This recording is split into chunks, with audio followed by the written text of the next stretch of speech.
Hello everyone, I'm Carolyn from Tranquil Mentor, and welcome to our channel. Pottery Barn has this holographic floating ghost mirror.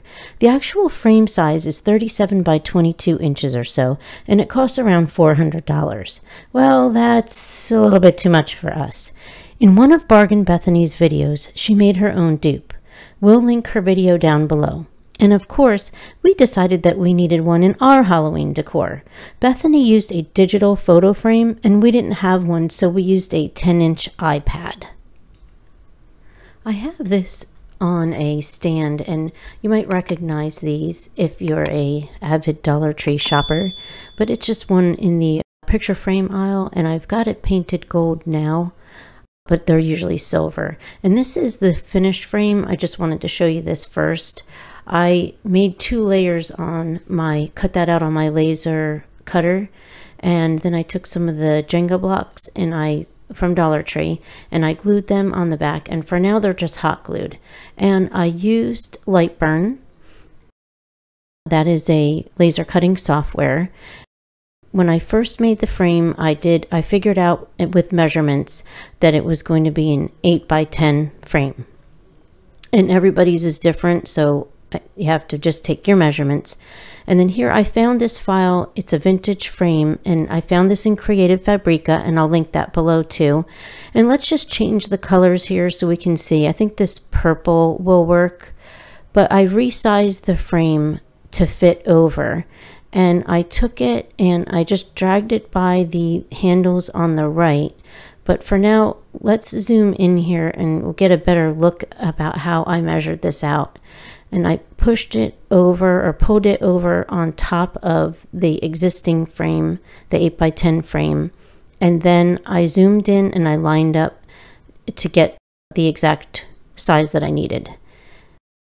I've got 2 layers there, 2 1/8 inch. One is basswood on the bottom, and the top is a type of maple, and they're both 1/8 inch. And then here is our Dollar Tree little stand there, and it's not going to stand up, of course, because there's nothing in it to hold it up, but that's the idea that we're going for here, to have a frame to go over the iPad that looks vintagey. And I'm just showing you the top, how I glued those down.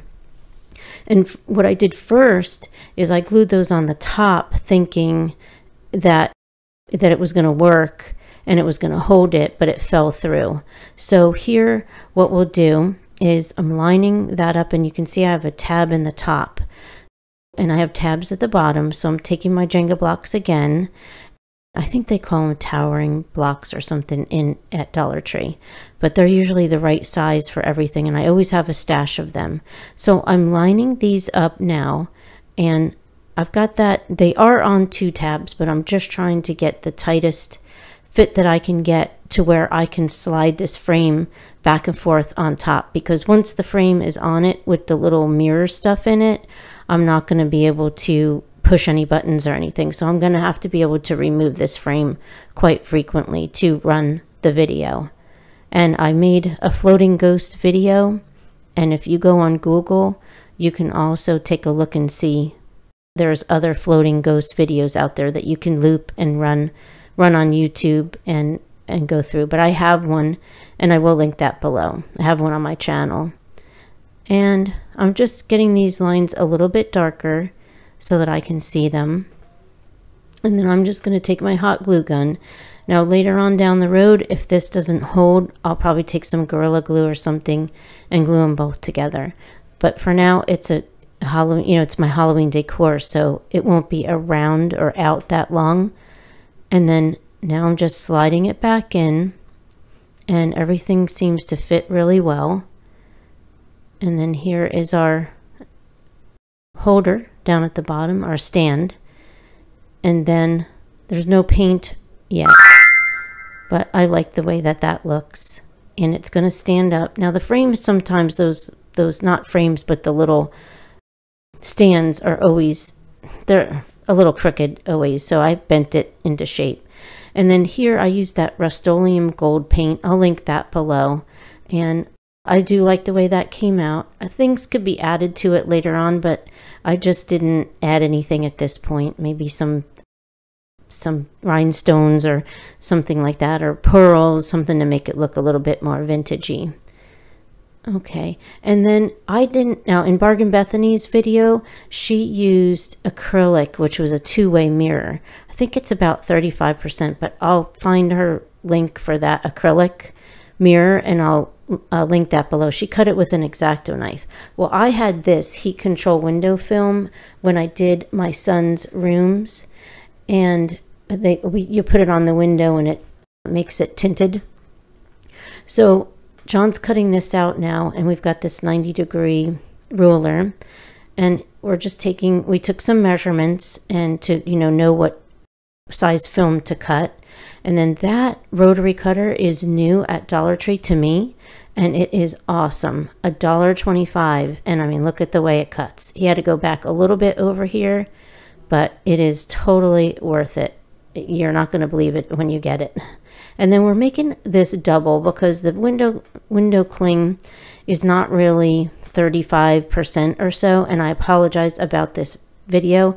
I'm having a hard time taking this, but I'm trying to show you that this is mirrored, and this is going to be 2 layers here, and it's very hard to get a picture of it for you. Here we have it. This is the only way I could really get the picture for you or get the video for you. He is already in the frame. I had to turn all the lights off in the room, and this is my floating ghost video that I put together from a VecDeezy file, and I'll link that down below also. Excuse me. And right now, this is just what we have here, and this is what it'll look like in a dark room, and this does not do it any justice. It looks so beautiful in the frame, but since it's mirrored, I can't show it to you at all. This is the only way that I can show it to you. And also, mine is very bluish. You could also make it tint it and make it that kind of goldy color it is. It's goldenish in the other video. In the frame, in the Pottery Barn frame, it's more yellowy or goldish. If you don't have a laser cutter, you can try buying a frame in the store like Bethany did, and you can add decor pieces to it from Hobby Lobby or Michael's or any craft store. And the sky is the limit with this frame. You can decorate it any way that you want. This video does not do this project justice, and the camera is not catching it like we would want. So we thought this would be the best way to show you just in the dark room and show you how it turned out.